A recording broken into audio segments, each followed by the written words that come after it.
Bienvenidos a nuestro podcast Forum. En este nuevo contenido hablaremos acerca de Rusia y la violación del derecho internacional. Ante las violaciones a los derechos humanos que presenciamos a través de redes sociales, reportajes de prensa, surge cada vez más la idea de que Rusia deba responder por sus infracciones a los derechos humanos ante un tribunal internacional. Al efecto, nos acompaña el profesor de Derechos Humanos y Derecho Penal Internacional, Richard Stevens Molina. Cuando se piensa en el juzgamiento a la violación de los derechos humanos, específicamente en el ámbito de las confrontaciones armadas, surge inmediatamente la figura de la Corte Penal Internacional. Profesor Richard, le propongo que revisemos el origen de esta institución.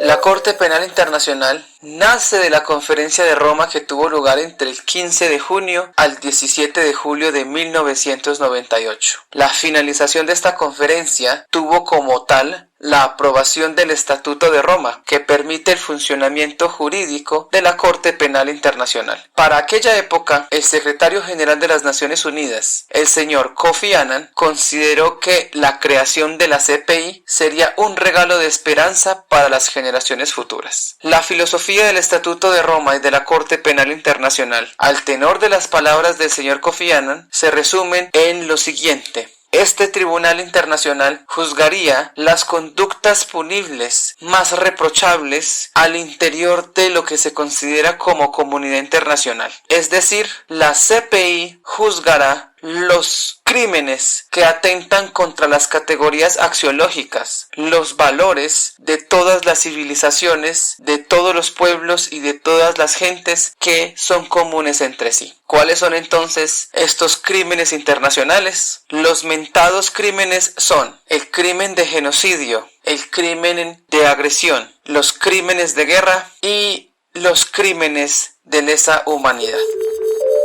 Ahora creo conveniente detenernos a revisar si la Corte Penal Internacional posee una competencia real para juzgar los actos provocados por Rusia.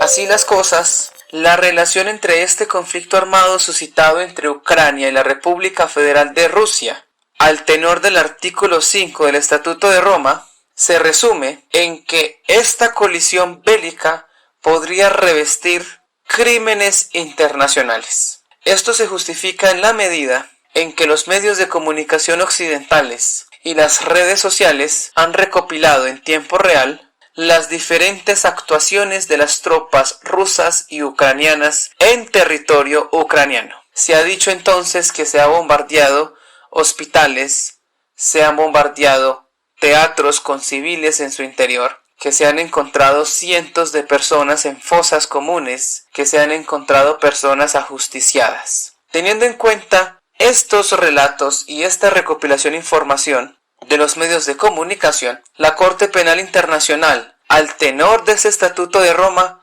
puede entrar a investigar, juzgar y sancionar tales crímenes según ciertas circunstancias en específico.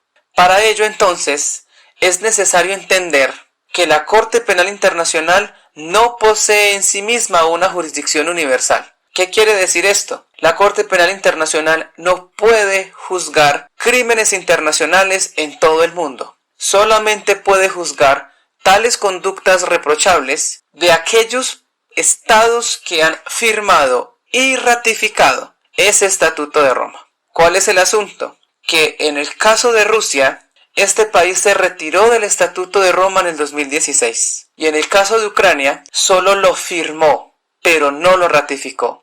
Es decir, Ucrania se comprometió a incorporar el Estatuto de Roma en su derecho interno, pero no lo hizo. Entonces, ¿por qué se dice en los medios de comunicación que el fiscal de la Corte Penal Internacional entrará a evaluar si existen o no crímenes internacionales en Ucrania? Esto es posible a partir de unas características del estatuto que están consagradas en el artículo 12, 13 y 14. ¿Cómo se manifiesta ello? Dice el Estatuto de Roma que si un país parte, es decir, que haya firmado y ratificado el Estatuto de Roma, le solicita a la Fiscalía de la Corte Penal Internacional que investigue estos crímenes de un país que solo lo haya firmado, lo podría realizar. ¿Cuándo se suscitó hecho? En el mes de febrero, 38 países que son parte del estatuto, entre ellos Colombia, le solicitaron directamente a la Fiscalía de la CPI que juzgara las actuaciones que podrían revestir las características de crímenes internacionales en Ucrania. Por esta situación, en este momento, el fiscal Karim Khan de la CPI está entrando a evaluar si existen o no tales conductas. Mil gracias, profesor, por la explicación detallada que nos ofrece. Le propongo que entonces iniciemos la explicación de los principales crímenes, en este caso de los crímenes de agresión.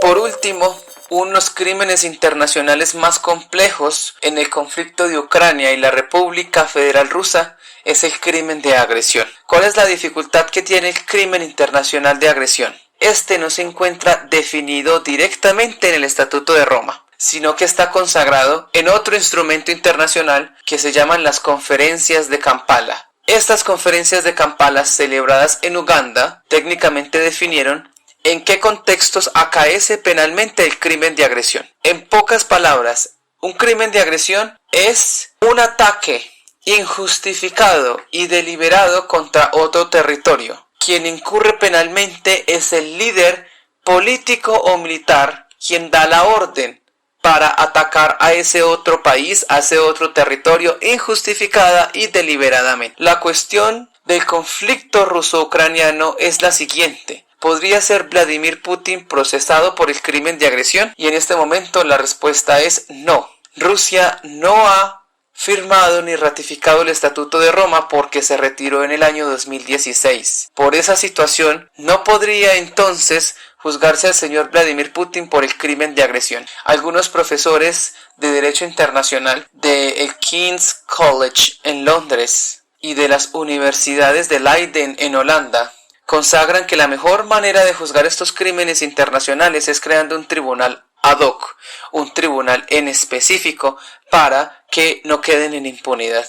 Específicamente en el crimen de agresión funciona más la diplomacia que el derecho internacional mismo, porque no es posible, en cierta manera, que la Corte Penal Internacional juzgue a Vladimir Putin si ni siquiera tiene los mecanismos jurídicos para ello, y tampoco la CPI tiene los mecanismos coercitivos o los mecanismos policiales para arrestar a quienes estén incurriendo en estos crímenes. Rusia probablemente no entregará a los soldados quienes hayan cometido tales atrocidades. Así las cosas, el Estatuto de Roma, por más esperanza para las futuras generaciones que haya sido concebido por Kofi Annan, tiene muchísimas limitaciones en este tipo de conflictos.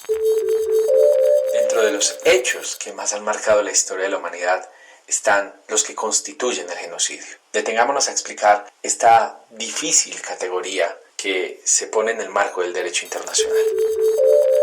Respecto al crimen de genocidio, hay que tener en cuenta que este crimen internacional exige el propósito de exterminio, es decir, debe acreditarse por la Corte Penal Internacional si las tropas rusas o las tropas ucranianas manifestaron ese elemento volitivo, esa voluntad, ese propósito de exterminar a un grupo étnico, racial, nacional o político por estas características. ¿Cuál es el asunto? Que los medios de comunicación confunden el crimen de guerra, el crimen de lesa humanidad y el crimen de genocidio como si fueran una sola característica. Pero en el caso del genocidio, necesita acreditarse si ese propósito de exterminio que se está dando sobre poblaciones enteras acaece por esa característica especial, si es, repito, racial, étnica, nacional, política o religiosa. En el caso de lo que se habló por parte de Vladimir Putin, su intervención militar estaba justificada porque en el área este de Ucrania, las tropas ucranianas estaban exterminando a poblaciones enteras, supuestamente por pertenecer a la facción prorrusa y hablar la lengua rusa. En este momento la Corte Internacional de Justicia está definiendo si realmente la definición de genocidio permite jurídicamente una intervención militar. Todos estamos presenciando la manera como se bombardean centros educativos, hospitales o cómo se denuncian constantemente hostilidades por parte de los combatientes. Detengámonos entonces a explorar la categoría de los crímenes de guerra. Debido a la información suministrada por los medios de comunicación occidentales, se habla de la comisión de diferentes crímenes internacionales, entre ellos de los crímenes de guerra. ¿Qué es un crimen de guerra? Según el Estatuto de Roma, un crimen de guerra es aquella conducta cometida por personas que son combatientes, que utilizan armas, que hacen parte directa de las hostilidades y que violan los convenios de Ginebra de 1949 y sus protocolos adicionales. En palabras más sencillas, un crimen de guerra es la violación al derecho internacional humanitario, porque hasta incluso los conflictos armados tienen límites. En el caso del conflicto armado entre Rusia y Ucrania, se considera como presunto crimen de guerra el bombardeo hacia hospitales en lugares como Mariupol, bombardeos a teatros como se suscitó en esta misma localidad. ¿Por qué son considerados entonces como presuntos crímenes de guerra? Porque el derecho internacional humanitario consagra un principio denominado el principio de distinción. Los combatientes tienen que identificar quiénes participan directamente en el conflicto y quienes son eminentemente civiles, y su protección es que los civiles no pueden ser heridos ni pueden ser parte de esas hostilidades. Teniendo en cuenta lo anterior, se está analizando por la CPI si se cometió el crimen internacional de guerra. Se habla también de el crimen internacional de perfidia. ¿Qué es la perfidia? Es engañar al enemigo utilizando emblemas de organismos internacionales como la Cruz Roja, como Naciones Unidas, que tienen un estatus de neutralidad. También se habla de crímenes de guerra en lo relativo al principio de humanidad, es decir, no se está cumpliendo con el hecho de neutralizar al enemigo, sino que los están rematando. La invasión de Rusia a Ucrania ha dejado imágenes terribles que tallarán sin lugar a dudas la historia del derecho internacional de los derechos humanos y el derecho internacional humanitario, pero también los límites de la guerra. Por favor, expongamos la idea de los crímenes de lesa humanidad. Otro de los crímenes internacionales de los cuales se habla en el conflicto de Ucrania versus Rusia son los crímenes de lesa humanidad. Estos crímenes se refieren al ataque sistemático y generalizado contra la población civil. La dificultad que tienen los crímenes internacionales, específicamente el de lesa humanidad, es su elemento contextual, es decir, bajo el contexto del conflicto armado ucraniano-ruso, habría que evidenciar si se están cometiendo tales crímenes de lesa humanidad. Uno de los más comunes en este conflicto, según lo recopilado por los medios de comunicación occidentales, es el crimen de lesa humanidad de ejecuciones extrajudiciales, es decir, a una persona se le ataca, se le ciega su vida a partir de un juicio militar. También se habla de los crímenes de lesa humanidad de abuso sexual. Depende si el ataque es sistemático y generalizado ha perjudicado directamente a la población civil. Seguiremos promoviendo la pedagogía en torno a este importante conflicto. Estamos abiertos a aprender y a discutir sobre estos elementos que nos dejarán grandes lecciones. Gracias por escuchar Forum.